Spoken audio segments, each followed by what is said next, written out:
Now excited to be joined by a very special guest. It is Fox Sports' RJ Young.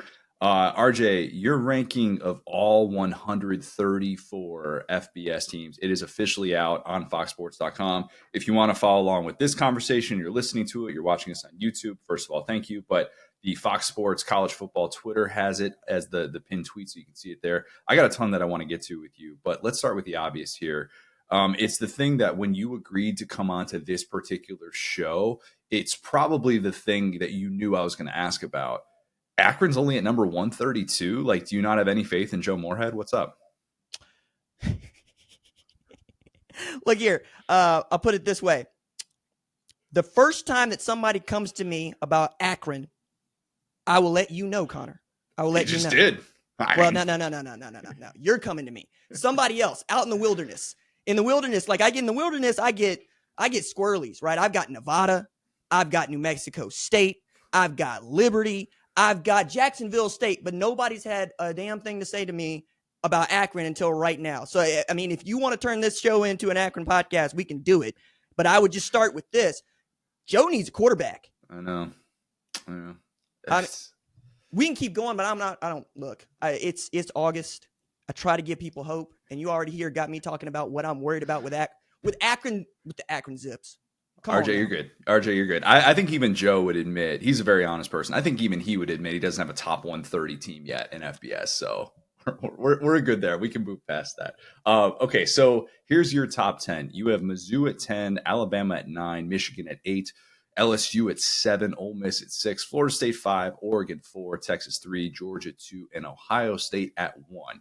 Before someone says that you are anti-SEC for just the Ohio State, Georgia thing with 1-2, you do have Oklahoma at 11, Tennessee at 13, which means that you have half of the SEC in your top 13. But explain your rationale for the decision to have Ohio State at 1 instead of Georgia. So we start this thing because it lives, it breathes, it's fluid, right? I don't believe in predicting a finish with a preseason ranking. That's ridiculous. Amen. So just stupid. I don't know what we're doing with that. So what we start with is, who do I think has the best opportunity to win the national championship in 2024? And then we work down, okay? The reason that I got Ohio State at 1 is they still got one hole to fill on the offensive line, and everybody else I feel good about. I really do. And they've gone all in on this season. It feels like it all has to come together for Ryan Day with a level of urgency I just don't feel anywhere else in the sport, and that includes the SEC. They got to have it. It's not just because they spent all this money on players. It's not just because this roster is ridiculous or you added Chip Kelly to the staff or Carlos Lockman for that matter. It is because you lost to Michigan for 3 years in a row, okay? And frankly, I'm not in an alternate universe. Like, we're in Earth 616, right? Let's take it to 934. Let's do the one where Robert Downey Jr. actually is Doom. I'm going to tell you, dog, Jim Harbaugh plays that game in 2020. We're not talking about this. We're just not, right? But he ate that contract, and he turned Michigan into the standard bearer in the Big Ten. And Ohio State, you just can't have that. You just can't have that. So they're all in on that. And as far as the rest of the league, right, I think you're talking about a two-team league. And that's one of the reasons I think you're going to see so many SEC teams and so many Big Ten teams, not just in my ranking, but all over, right? We all feel very strongly about the quality of football at the top in the Big Ten, the SEC. Where we get to be fun, right, is once we get past those teams that we're more or less predicting right now to be in the conference championships, right? Now, we probably need to touch on this, seeing as it just happened. But when I did these rankings, right, C.J. Baxter had gone down, but I still felt good about the running back room. Now we've got Christian Clark going down, and that might be an air raid offense if they can't pass pro. But, I mean, I'm getting ahead of myself here. From your lips to God's ears, because I've been preaching that as well about Texas. And that is a real thing, especially if they're going to play as many games as, you know, a lot of people, myself included, think that they're capable of this year. Let's talk about LSU at 7. You have some serious faith in Garrett Nussmeier if you're putting the Bayou Bengals that high. I do. I have some serious faith in pass protecting him too. He's got 2 of the best offensive tackles in all of football. Full stop. Like, I was doing the list, like I'm working on another list. Like, ranking is the thing that I do at Fox. So I'm working on the top 100. And I'm telling you, Will Campbell and Emory Jones are right there. I just got to figure out where the hell it is that I'm going to put them. Outside of that, you're talking about perhaps Kelvin Banks or Jonah, Arizona. There's a couple of other guys that I really like at that position, but he's got both. He's got two of them on either side. And if they're able to run the ball even a little bit, and Kyron Lacy is half as good as Malik Neighbors or Brian Thomas Jr. was, I know that Nuss is going to sling it. You know what I'm saying? Like, I have faith in that. And plus, I've known Garrett Nussmeier since he was in high school. He did the show before I got to Fox. And that was the one thing. It's like, no, I want to throw it deep. And then what'd you see against Wisconsin? He threw it deep, and he led them to a win against a credible Big Ten team. I also think that their schedule is one in which we're going to get to see Garrett Nussmeier shine. Because if they go and give the what for and the how now to SC, and he puts up Lincoln Riley quarterback numbers, everybody else is going to be on board with me too. I think that's fair. I'm not quite as high in LSU, but I do think that there is a path for them to be just as good as they were last year. Obviously, the defensive just side. Put a lid on defense, right? Put a lid on the defense. Put a lid on the defense is something that I think LSU fans said on a weekly basis last year. Maybe the first part of this year to be determined on that. Alabama at 9.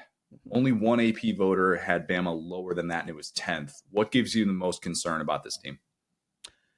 It ain't Nick Saban.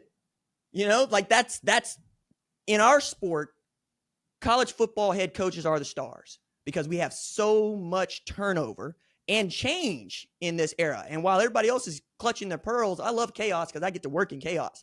But people want to be anchored, right? And the thing that I said about the AP having them at number 5 is, are y'all giving this team the Nick Saban bounce? Because if you're looking at the roster, I don't think that that's a top 5 roster. And I don't know that anybody would really disagree with me on that. I think you got Jalen Milroe, who has the highest ceiling, I think, of any quarterback in all of college football. But it is still a guy that wants to throw the ball to the other team. And it's still a guy that doesn't want to throw an intermediate pass or one that we trust him to throw. And then you're going to have to run the ball with somebody new.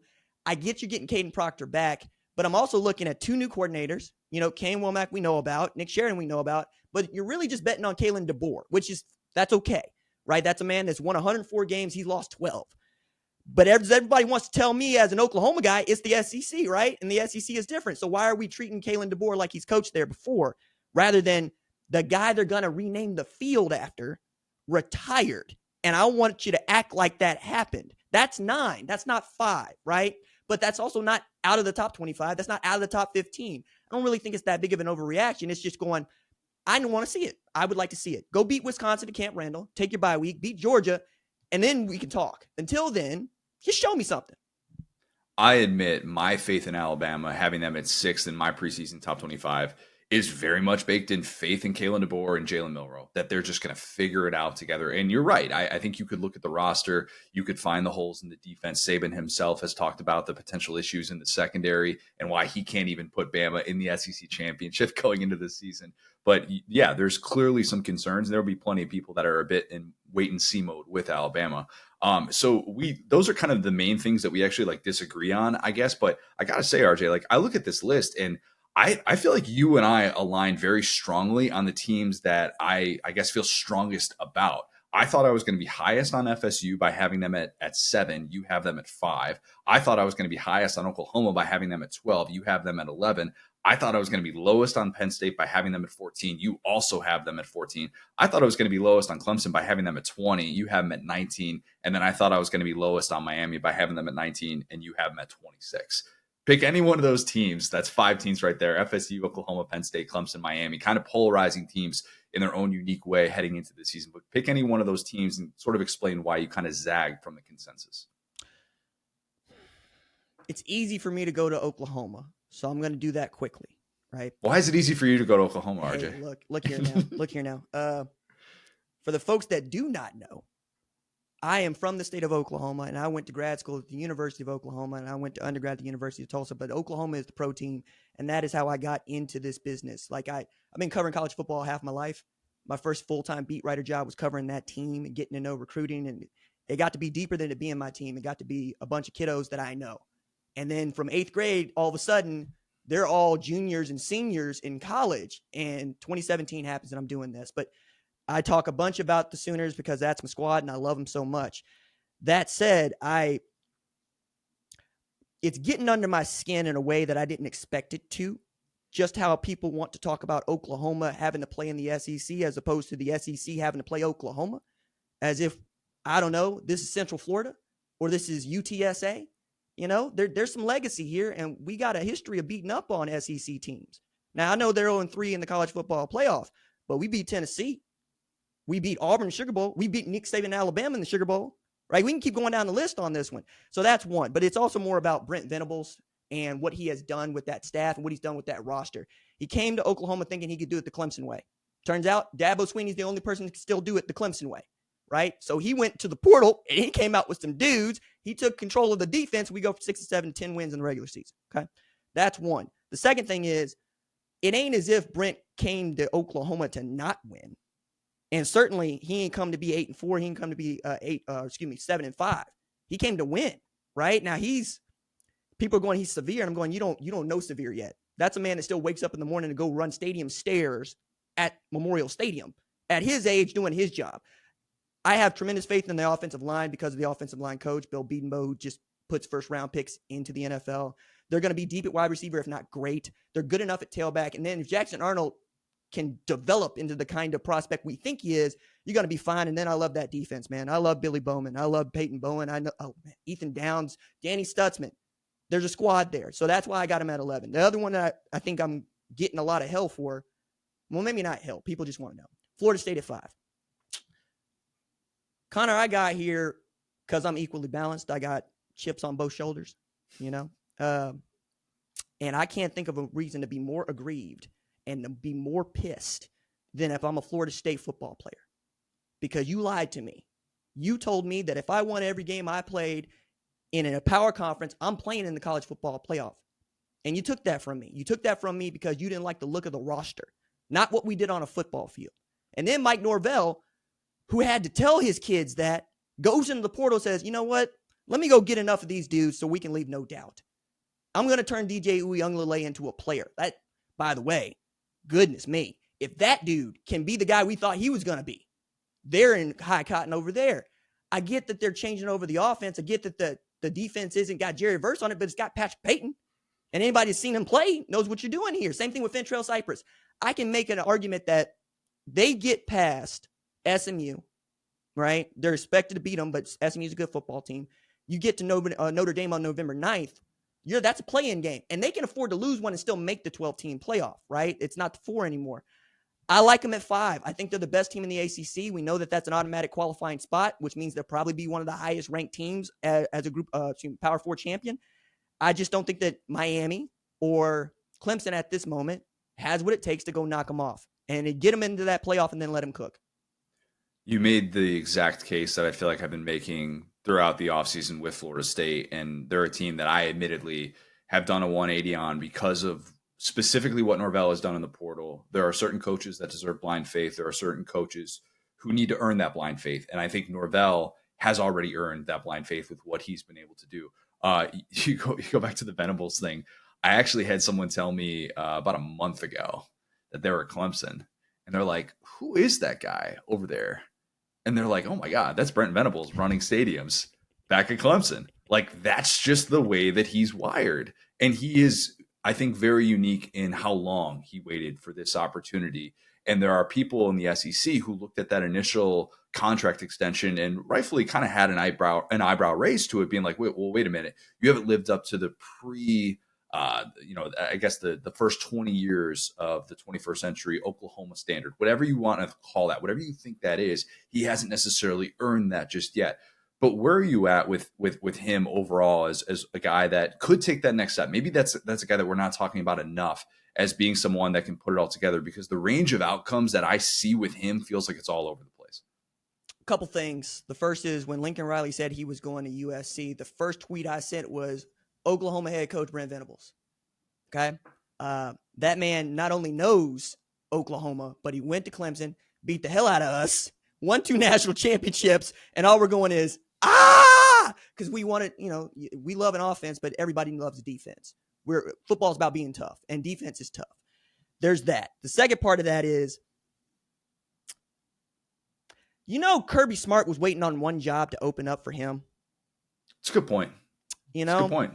And it was the one place he wanted to go home to, and he got an early extension. People forget about that. And they hadn't won a national championship.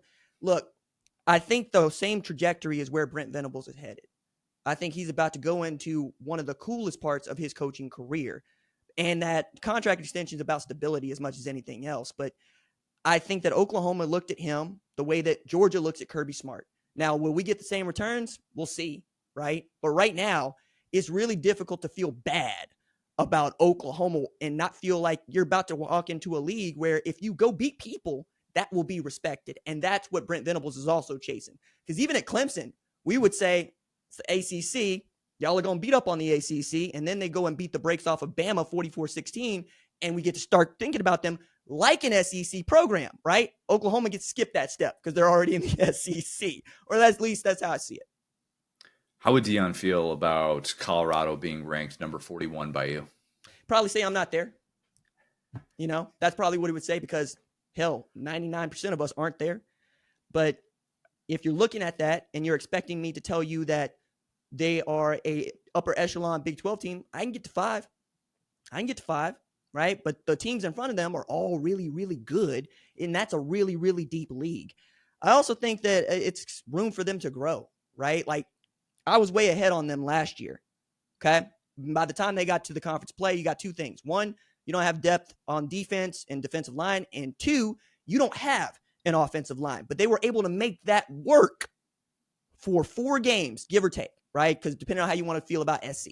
Because I thought that they actually played pretty well in that game. They got outclassed. If the offensive line is what they're claiming it's going to be, they'll move up. But I've been down this before, and one of the things that I don't do is act like last year doesn't matter. When I was picking them, Jackson State was where they were coming from, and I saw the portal. I'm going, okay, I like some of this. I didn't know anything about the offensive line. Nobody really did. Now we know more about what that program is about, and we know who the stars are. They're not sneaking up on anybody this year. So I think they're in a good spot. I think I've got them behind Memphis at 40, and Memphis, that's a damn good football team. Like if you put Memphis up against Colorado, who's going to win? I would flip a coin. I really would. You know, that's how I feel about them. So how would Prime feel? I mean, maybe Prime thinks they're a top 25 team. I don't know. I know he's got 2 players that are going to get drafted in the first round. And usually we expect that program to be a top 25 team.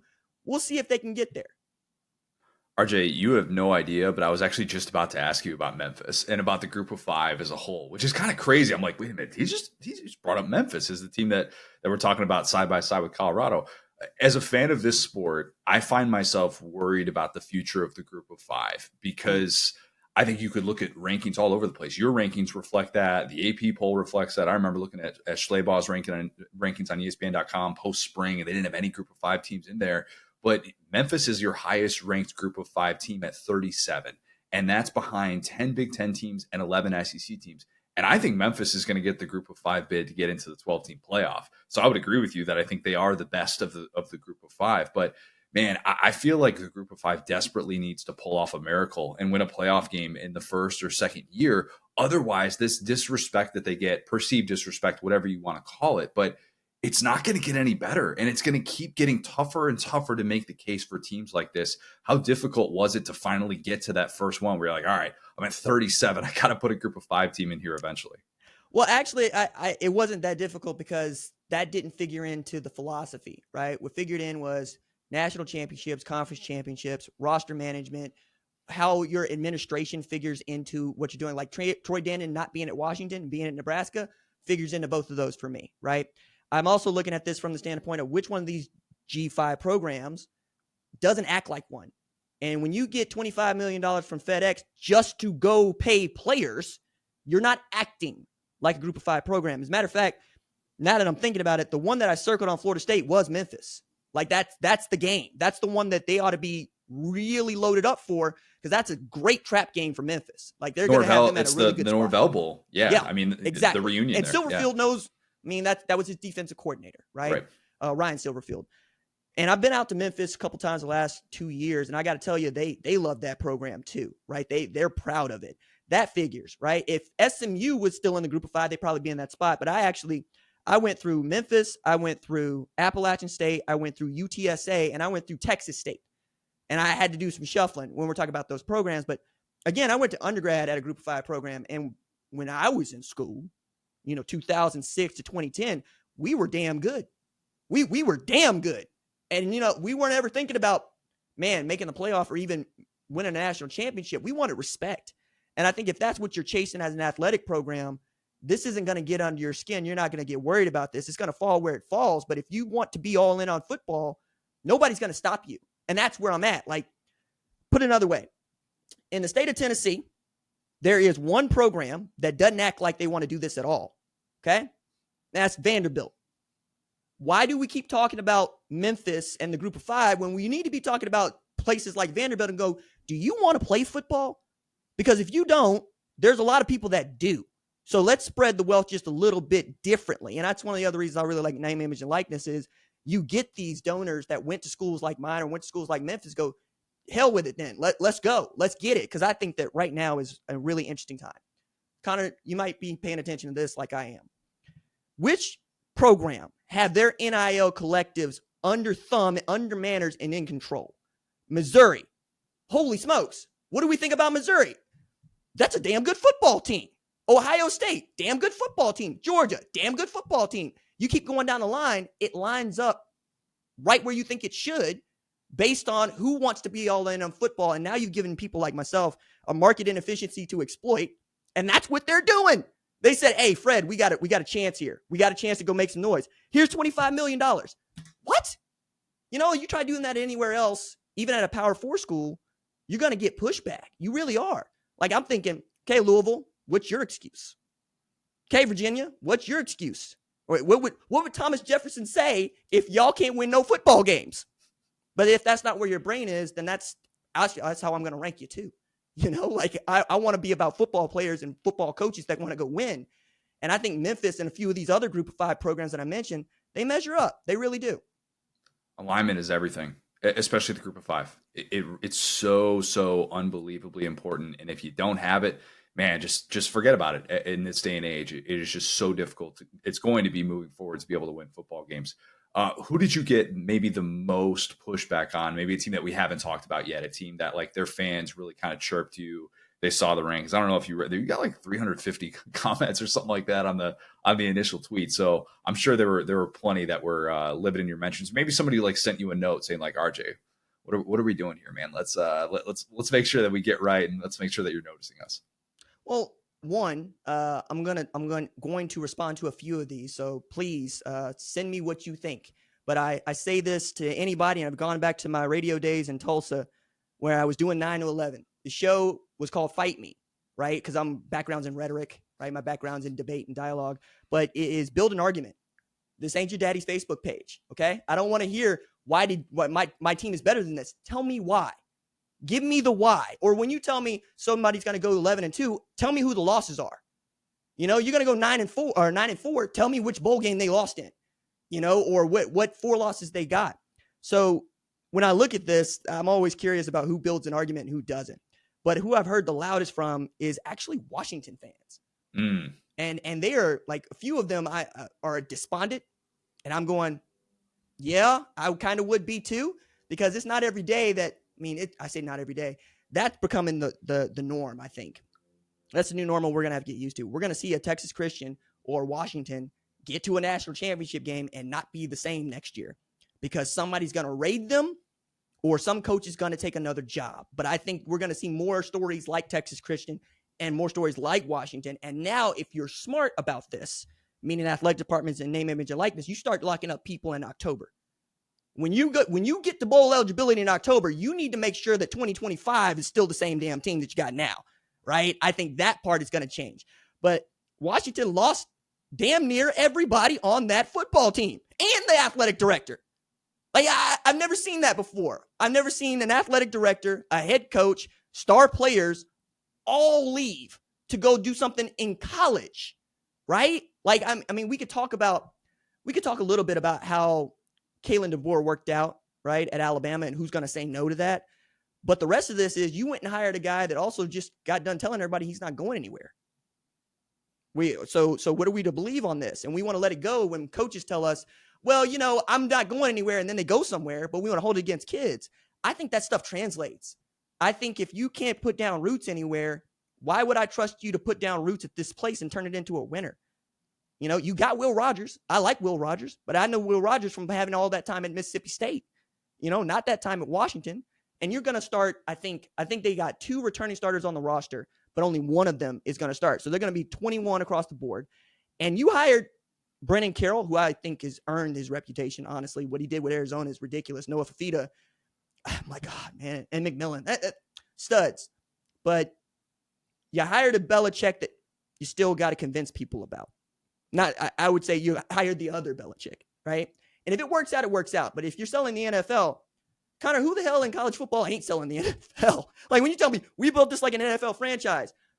So, you know, like who doesn't do that? And you're going into a conference that is top to bottom damn good. Like you'll notice I got Rutgers way out in front of Washington because we know what Rutgers is about. And by the way, Greg Schiano got up there, start talking about I came to win championships. I would love to hear that from Washington in year 1, but I don't. So I'm asking Washington fans, if you got something that I don't know about, tell me what it is. I think that this is probably the first time anybody has dropped a team that was just playing a national championship as far off in the whatever the conversation is next year in the way that Washington has been dropped off. Because you have them at 83 in your rankings. And I looked at that and I'm like, yeah, that feels low, but then you kind of look at all the different new pieces and you're like, it's different. Even last year when TCU, I felt like I was banging the drum that TCU needed to be ranked higher. They needed to start off in like the top. I think I had them at like 16 or 17. Everybody's telling me all of what they lost. They didn't have the coaching changes nearly at the level that Washington is dealing with. And when you have that, and then you combine it with the 30-day window and all these other things, and the fact that like all these guys were just waiting to go to the NFL. Yeah, I mean, it's kind of hard to take anything from last year into that preseason ranking. So it's lower than where I would have had him just because I like Jedd Fisch and I think he's awesome. But at the same time, man, like I can't sit here and even make the case for it. And that's the good point is like, pitch me, give me why your team is that much better. And people probably can't really do that with that team. And I don't really expect anybody to do it. But when you do say something to me, I'm going to take you at your word, right? And to the point about Washington also, I got Jacksonville State as an example ranked ahead of them. If they play head up, Washington probably wins, but they don't play head up. And who's going to finish ahead of each other, right? Like Jacksonville State's got a better shot to win their conference championship than Washington, which means that Jacksonville State has a better opportunity to win the national championship than Washington because they'll qualify for the playoff and Washington won't. If you don't see the logic in that, I can't help you, right? That's how I put these things together. Not for nothing. You're going, you said you haven't seen anybody drop them that low. I'm like, who ranks 134 teams and writes something about each and every one of them, dog? Like, I'm just saying, like, give me some credit on that. Yeah, no, you deserve it. You deserve it because there's a lot of like work that goes into this. I stopped at 25. I'm like, maybe I'll throw in like another receiving votes thing, but yeah, I'm good. Let's cut it off there. Let's close with just your fire off season take. Maybe the boldest prediction that you've had. It can be something that we've already talked about in this interview, but the thing that you feel like is the spiciest thing that's been on your mind, a prediction for the upcoming season. The spiciest thing that is on my mind. We're not going to stop at 12 teams. We're going to 16. We're going to see how much. That's not spicy. We're getting there. We're getting there so soon. It's not. Okay. Well, I get. Okay. Let me walk that out. Maybe it's because whenever I say 16 teams, all anybody wants to yell back is it's too many. 6, 12, whatever, right? 14 was even a thought. So, all right, I'll put that one down because I love that one.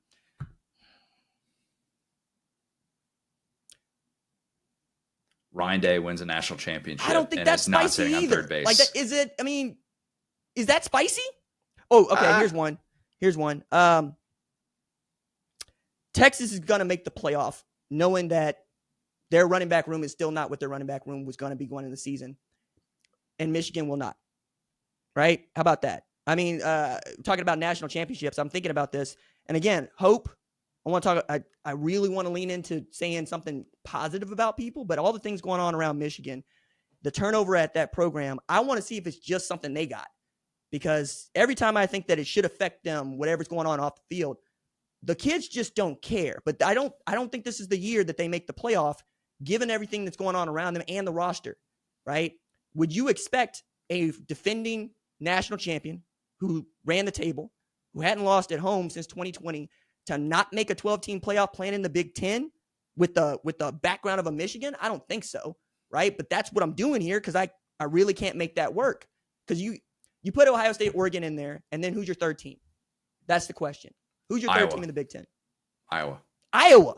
That's my fire take, probably. Now that I think about it. What do you know about the offense? Like, that's it just can't be worse, man. It just can't be worse. And I saw the scrimmage numbers. I dry heaved a little bit. I told myself, Connor, you're going to look like the biggest idiot in the world. But the team last year won 10 games with an offense that's just was so historically bad. Bottom 2 in the country. It just has to be better. I was curious about this because I wrote about them that I have them as a top 25 team, right? You know this. And I'm going, just put an offense out there that doesn't embarrass your fans. That's it. Because Phil Parker and that defense, they're going to make it happen. Like that's been one of the coolest coaching stories of the last 3 years for me. And when that dude won the Broyles Award, I get to vote on the Broyles Award, and that's really cool to me, right? Because there's only about, I want to say 24 of us. But I was stomping on the table for 2 years going, when are we going to give this trophy to Phil Parker? And I think it worked out last year because Michigan and the sign stealing and stuff, and people felt some kind of way. But even so, I was like, you do what he did and put that entire team on your back, because that's what they did. You deserve to be the top assistant coach in all of football. But the way I get at this is Kirk Ferentz, January, hired Tim Lester. And we're asking about the offense. People ask about the offense, throwing the ball, modernizing the offense is what they say. This thing called the forward pass. Heard of it. You're right. And Kirk says, I know a little bit about coaching football, won a bunch of games, and he's right. When we're talking about guys that are going to get you 8-9 wins every year, he's there. That's him. He also said we got away from, taking care of the football, running the football in, I think it was 2009. But we're not doing that ever again. I went and look this team up. It's got Ricky Stanzi as the quarterback, and that was the best damn Iowa team not to win. Tony Moyaki was on that team. And I'm going, okay, Kurt, that's just who you are, dog. Okay. If you're going to be that way full time, then I'm just going to let it go. Because you're bringing up a guy that I think he threw something like 12 picks, and I'm sure that drove Kurt crazy. But they were really good, and they were really fun. And I don't think he wants to live that way. I think he wants to punt the ball and say, I would rather punt the ball away than risk it throwing the biscuit. We could be here talking about that all day. I swear. It's one of my funny and favorite stories is just how Iowa remains Iowa despite all this other change. Ricky Stanzi, America, love it or leave it. He famously said, who could ever forget it? All-time quote in a postgame on Fox's airwaves. I believe that was perfect way to be able to tie. Chris Myers on the podium with him. Yeah, who could forget it? Classic Orange Bowl moment. RJ, this has been a lot of fun, man. Like I said before, foxsports.com. Check out all of RJ's rankings with explanations as well for these teams. He makes the case, or just getting his mentions. Tweet at him. Do whatever you can to maybe be able to make your case why your team is underrated. We'll do this again soon, man. Really appreciate it. Thanks, Connor. Appreciate you having me.